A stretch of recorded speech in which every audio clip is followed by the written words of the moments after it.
अस्सलाम वालेकुम, मैं हूं अमरीन बलोच। आज मैं बात करूंगी जहेज पे। मुल्क भर में ऐसा कानून हो कि शादियां आसान, बदकारियों के अड्डों का खात्मा हो। आज हमारे माशरे में बुराइयों की सबसे बड़ी वजह निकाह से दूरी है।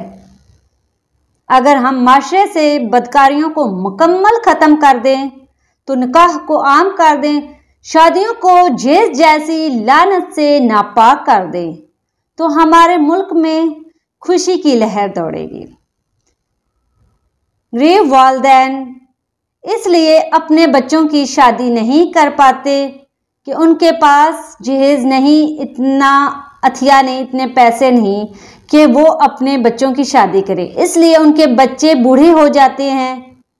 इस वजह से हमारे चैनल को लाइक, शेयर, कमेंट्स करें और घंटी के निशान को दबाना मत भूलिए। हमारी अगली वीडियो ज़रूर देखिएगा। शुक्रिया।